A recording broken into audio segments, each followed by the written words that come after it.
right, guys, today's topic's about diuretics, and I'm going to narrow it down to the two, in my opinion, most popular diuretics, which is aldactone, aka spironolactone, and diazide, which is known as Maxide, HCTZ, which is a thiazide class diuretic, etc. I won't get into loop diuretics like Lasix, Bumex, Demodex, etc., because by now, I think a lot of people know the dangers of those and how serious those are. So first off, I want to talk about my opinion of why I dislike aldactone.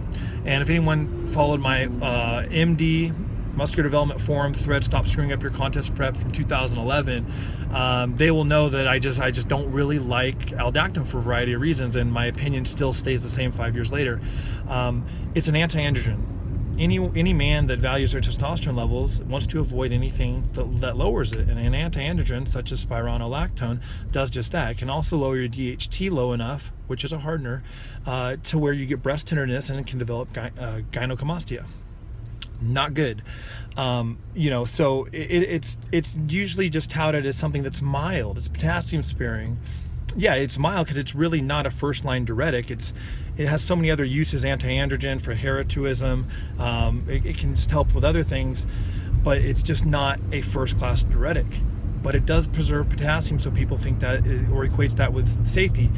However, the really terrible thing about aldactone is that it blocks the reabsorption of sodium. Okay, so it blocks the aldosterone receptor. Aldosterone controls sodium.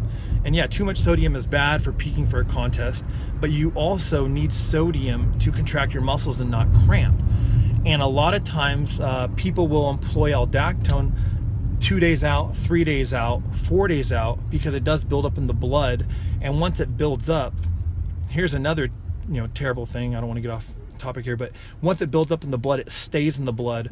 Aldactone actually has a byproduct that it converts into called camrenone, which is a anti-mineral corticoid, okay, and it's also a progestogen. So it actually attaches to the progestogen receptor, which is also not something that we want. And it basically locks you in for 48 to 96 hours, 2 to 4 days.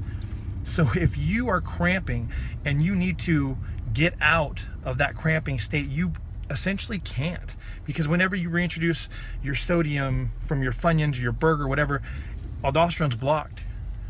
You're blocking the reabsorption of sodium because you trapped yourself into basically aldactone's activity life. So that's very unhealthy, and a lot of competitors, I've seen it firsthand time and time again, they are cramping. If you guys remember Dave Pulcinella's Raising the Bar series, Dave always cramped. He was so mad, and finally the Raising the Bar, the third of the series, he didn't use a diuretic, and he even mentioned that he used aldactone, and he couldn't figure it out. And finally Dave Palumbo told him to reintroduce sodium, and that might have helped a little bit, but like I said, once you're inhibited, you can't really reabsorb sodium that efficiently. So that is why I have a strong disdain for aldactone. Now, what I do recommend, or I don't want to say recommend, what I do agree with would be a mild usage of a thiazide class diuretic, such as Maxide or diazide, which is a dual combination product which includes hydrochlorothiazide with triamterene. The triamterene will preserve potassium within the muscle cell, while the HCTZ will excrete sodium from the subcutaneous tissues. Now, that is just icing on the cake is what I call it. It's something you use at the very last, because now this is what I do personally.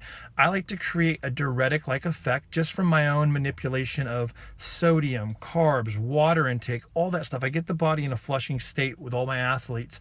And then if needed, and this is usually for the stubborn, husky, or endomorphic guys that just have more fat cells, they're more water retentive.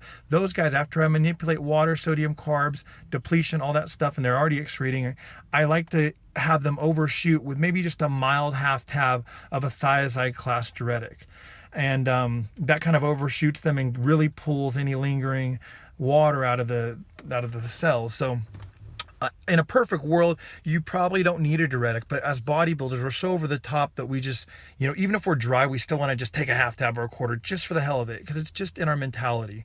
But aldactone is just something, that's just used heavily, but I've seen it screw up a lot of physiques, and I've seen, once you go flat on that, like I said, you can't have your burger and fries and all that jazz and explode and stuff. With diazide, you can actually reintroduce sodium and absorb it. Yeah, it shuts off sodium from under the skin, or it excretes sodium from under the skin, but it doesn't mean you can't reabsorb it. And then you can use the sodium, which attaches to glucose, and you absorb all your burgers and fries and all that stuff, and you look incredible. So you aren't trapped inside of, or trapped into the diazide per se. So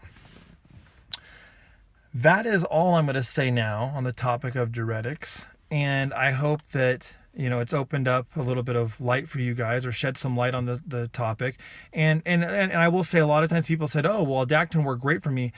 And a lot of times you might luck out and the stars align and you do look really exceptional on it. But what I've noticed is someone's like, the people that usually say that are the guys that are like, oh, I just used a 25 milligram or a 50 milligram tab the night before.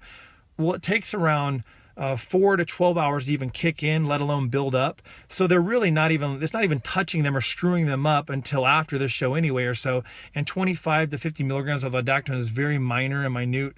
So it's just, I believe it has less likelihood to convert into the byproduct that I talked about earlier at that low of a dose too.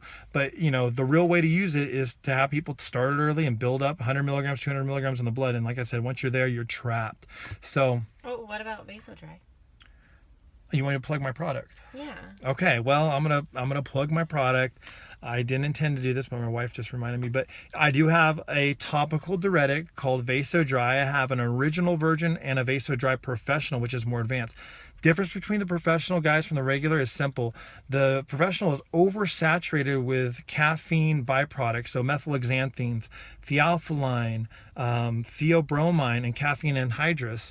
But it's super saturated, so it's 20% higher actives, which can cause a little bit of crystallization on the skin, which can cause some itching and warming. So we have the original, which is saturated perfectly and doesn't cause those side effects. However, back to the VasoDry, it does pull water locally, and then secondarily it pulls systemically, so you urinate and increase your urination more, and it might reduce or eliminate the use of oral diuretics, which really can flatten you out and ruin your entire prep. So anyway, yeah, I do have a product called VasoDry, and yeah, I'm trying to have it maybe replace oral diuretics, or at least minimize their abuse, which would be great and much healthier for us.